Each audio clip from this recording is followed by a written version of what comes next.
تمام تعریفیں اللہ رب العزت کے لیے اور تمام درود پاک حضرت محمد صلی اللہ علیہ وآلہ وسلم ان کی آل اور اصحاب پر۔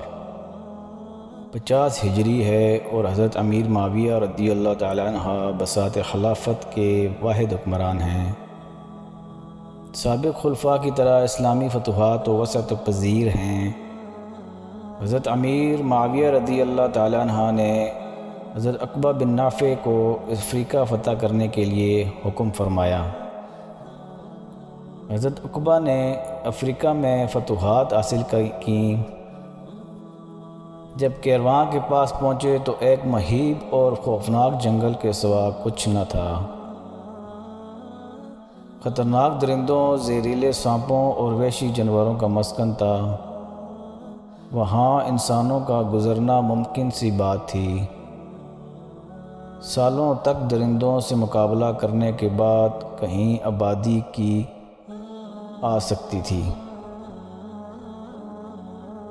مگر حضرت عقبہ نے کیرواں کو ایک اسلامی شہر بنا کر آباد کرنا طے کر لیا تھا۔ چنانچہ آپ رضی اللہ عنہ نے کیرواں کے خط و خال اور حدود کا خاکہ تیار کر لیا اور اللہ عز و جل کی بارگاہ میں دعا فرمائی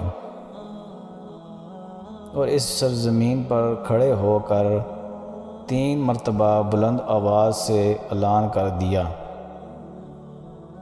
کہ اے جنگل کے باشندوں، اب ہم مسلمان اس کے اندر آنا چاہتے ہیں انشاءاللہ، پس تم سب کوچ کر جاؤ۔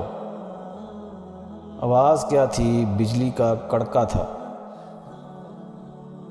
اس اعلان کا خاطر خواہ اثر ہوا۔ لوگوں نے دیکھا کہ بڑے بڑے خوفناک درندے اور زہریلے سانپ اپنے بچوں کو لیے بھاگے جا رہے تھے اور ہر سوراخ اور پتھر کے نیچے سے بھی نکل گئے۔ پورا خطہ خالی ہو گیا۔ جب حضرت عقبہ رضی اللہ تعالیٰ عنہ نے دیکھا کہ میدان اب بالکل خالی ہو گیا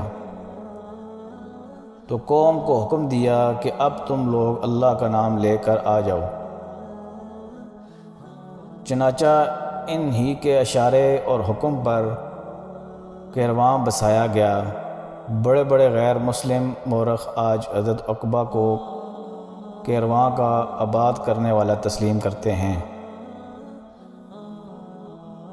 حضرت عقبہ رضی اللہ تعالیٰ عنہ رسول اللہ صلی اللہ علیہ وآلہ وسلم کے زمانہ میں بچے تھے، صحبت حاصل نہیں ہو سکی۔